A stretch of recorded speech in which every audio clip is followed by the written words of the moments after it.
नमस्कार. आऊचा खाऊ या यूट्यूब चॅनलवर मी मेधा तुमच्या सगळ्यांचं मनापासून स्वागत करते. आज मी तुम्हाला एक विशेष मसाले भात करून दाखवणार आहे. विशेष अशासाठी की मी हा जो मसाले भात खाल्लाय हा अक्कलकोटला जो महाप्रसाद असतो तिथे खाल्लेला आहे. मला तो प्रचंड आवडला आणि बऱ्याच ठिकाणी मंदिरामध्ये महाप्रसादाला असा मसाले भात केला जातो. कारण मी 2-3 ठिकाणी हा खाल्ला, पण विशेषतः मी जो अक्कलकोटला खाल्ला होता तो मला जास्ती आवडला. तर त्या महाप्रसादातल्या मसाले भाताची रेसिपी मी आज तुम्हाला दाखवणार आहे. चला तर मग आपण रेसिपी बघूया. चला रेसिपीला सुरुवात करूया. हा जो मसाले भात आहे हा कुकरमध्ये कसा करायचा हा मी तुम्हाला दाखवणार आहे. त्याच्यासाठी मी गॅसवर कुकर ठेवलेला आहे, छोटा कुकर. नेहमी मी सांगते तसं कुकर आतनं एकदम कोरडा पाहिजे, ओला नको, नाही तर पाण्याचा डाग त्याला येतो आणि तो वास पण येतो त्याचा. दुसऱ्या बाजूला मी एका पातेल्यामध्ये पाणी उकळत ठेवलेलं आहे, कारण आपल्याला ह्यात गरम पाणी घालायचंय. ते किती आहे ते मी तुम्हाला सांगते नंतर.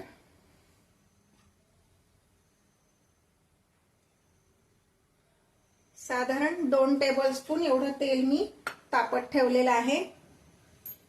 ह्या मसाले भाताचं वैशिष्ट्य असं की हा जरा चवीला जास्ती तिखट असतो आणि खडे मसाले जास्ती घातलेले असतात. तर ते खडे मसाले घालून हा भात कसा करायचा ते मी तुम्हाला आता दाखवणार आहे.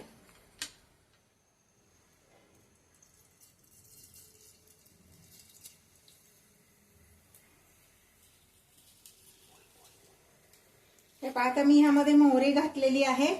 मोहरी तडतडली की मग मी यामध्ये 4-5 लवंगा, 4-5 लवंगा आणि 5-6 मिरे असं घेतलेलं आहे. हे प्रमाण तुमच्या आवडीनुसार तुम्ही कमी जास्त करू शकता. 2 तमालपत्र,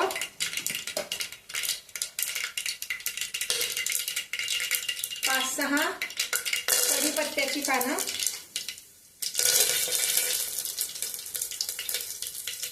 साधारण अर्धा चमचा जिरे,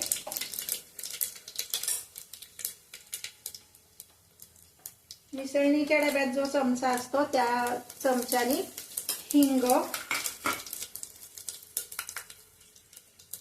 अर्धा चमचा हिंग घातलाय आणि अर्धा चमचा हळद घातली. आता ह्यामध्ये मी घालणार आहे शेंगदाणे. ते पण तुमच्या आवडीनुसार तुम्ही कमी जास्त करू शकता. थोडेसे काजू ऑप्शनल आहे.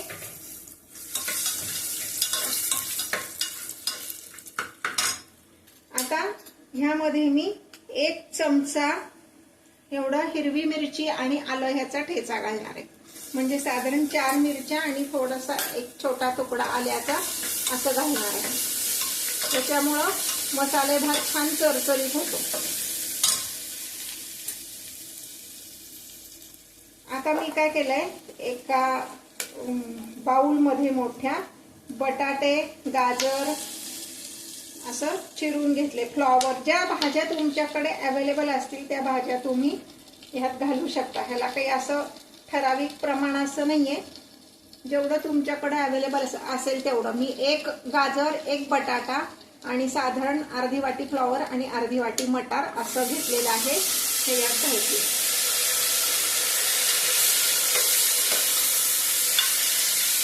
हे छान परतून घ्यायचंय. थोडासा त्याचा कच्चेपणा गेला की मग आपण ह्यामध्ये तांदूळ घालणार आहोत. दुसऱ्या गॅसवर जे पाणी ठेवलं होतं ते उकळलंय म्हणून मी तो गॅस बंद केलाय. भाजी थोडीशी गॅस बारीक केलाय जरा परतून होईपर्यंत. अजून एक पूर्व तयारी मी तुम्हाला सांगणार आहे, ती म्हणजे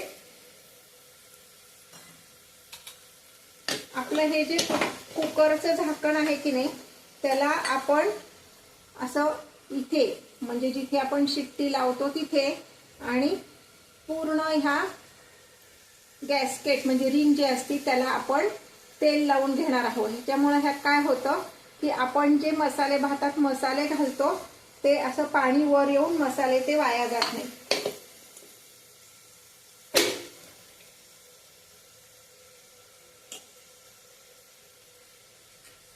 आता आता ह्यामध्ये मी साधारणपणे एक पाव वाटी एवढी कोथिंबीर घालणार आहे. कोथिंबीर ह्यात परतताना घातली ना की त्याची टेस्ट खूप छान लागते.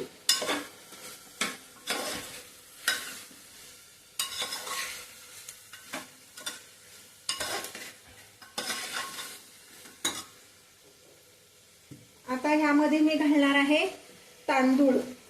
एक भांड तांदूळ मी स्वच्छ धुवून 2दा धुतले आणि एक अर्धा तास तसेच ठेवले, म्हणजे मग भात मऊ पण होतो आणि मोकळा पण होतो.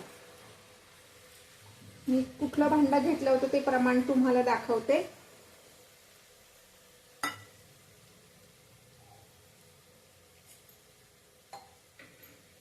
हे पहा, ह्या भांड्यानी मी तांदूळ घेतले म्हणजे हा भात साधारण 4 माणसांना पुरेल. तांदूळ घातल्यावर पण एकदा छान परतून घ्यायचंय. मी ज्या रेसिपीज तुम्हाला दाखवते त्या तुम्हाला आवडत असतील तर माझ्या चॅनलला सबस्क्राईब करा, लाईक करा, शेअर करा आणि कमेंट करायला विसरू नका.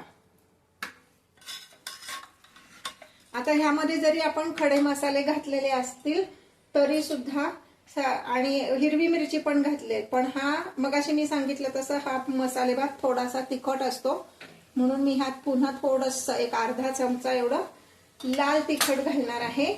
आणि हा थोडासा म्हणजे अगदी छोटा चमचा, म्हणजे मिसळणीच्या डब्यात जो चमचा असतो ना तेवढा चमचाभर फक्त हा मसाले भाताचा मसाला घातलाय.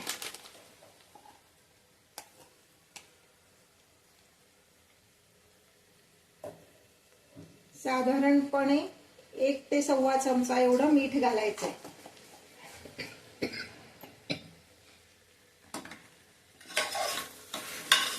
तिखटाचं प्रमाण तुमच्या आवडीनुसार तुम्ही कमी जास्त करू शकता. मीठ आणि तिखट मसाला घातल्यानंतर एकदा छान व्यवस्थित हलवून घ्यायचंय, म्हणजे मसाला सगळीकडे लागेल. आणि आता मगाशी जे मी तुम्हाला म्हणलं की मी एका पातेल्यामध्ये दुसरीकडे पाणी गरम करत ठेवलंय, ते गरम पाणी मी ह्यात घालणार आहे. पाणी किती आहे तर ज्या भांड्याने तांदूळ मोजून घेतले त्याच भांड्याने 2.5 भांडा एवढं मी पाणी गरम करत ठेवलं होतं आणि तेवढं सगळं मी आता ह्यामध्ये घालणार आहे. तांदूळाच्या प्रकारानुसार थोडंसं पाण्याचं प्रमाण बदलू शकतं.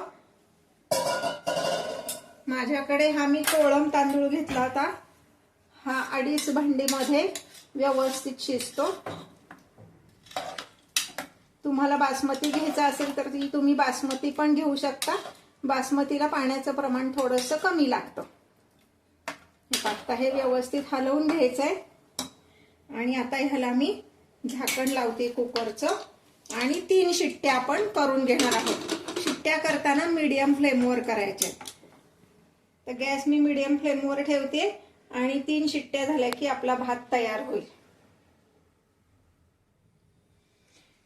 हे पहा, 3 शिट्ट्या झाल्यानंतर 20 मिनिटं मी हा कुकर असाच ठेवलाय, म्हणजे त्याची वाफ सगळी बसेल. जेव्हा आपण कुकरमध्ये कुठलाही पदार्थ करतो तेव्हा काळजी घ्यायची की कुकर व्यवस्थित गार झाला पाहिजे. त्याचा काय पाणी ओतून किंवा शिट्टी अशी उचलून झाकण काढायचा प्रयत्न करायचा नाही. आतला पदार्थ आपल्या चेहऱ्यावर अंगावर उडू शकतो आणि आपल्याला भाजू शकतो, म्हणून तो व्यवस्थित गार झाल्यावरच आपण काढणार आहोत. हे पण मी तुम्हाला दाखवते. असं मस्त मोकळा असा आपला हा भात तयार आहे.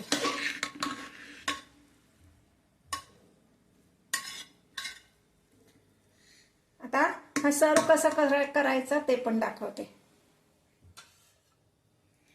हे पहा, आता सर्व कसं करायचं ते दाखवते. ह्या वाटीने आपण मूद पाडणार आहोत भाताची, तर भात त्याला चिकटू नाही म्हणून किंचित पाणी लावून घ्यायचं, म्हणजे मग त्याला भात चिकटत नाही. अगदी किंचित ओलसर करून घ्यायची. इथे खाली आपण घालणार आहोत ओलं खोबरं किंवा कोरडं खोबरं, जे तुमच्याकडे अवेलेबल असेल ते घातलं तरी चालेल. कोथिंबीर आणि मग ह्यावर आपण घालणार आहोत भात.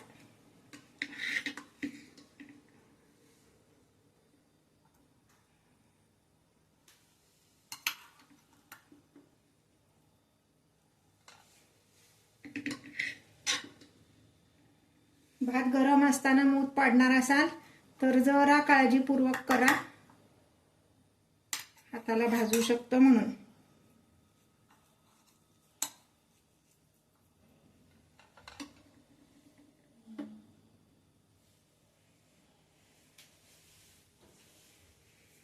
आता काय करायचं, ही वाटी उचलणं आपल्याला जरा अवघड पडणार आहे कारण ते गरम आहे. म्हणून ही प्लेट आपण ह्याच्यावर अशी पालथी घालणार आणि मग असा उलट करणार आहे आणि मग आता ही वाटी आपण उचलायची. हे पहा, ही आपला मूठ तयार आहे. आता ह्याच्यावर आपण घालणार आहोत तूप.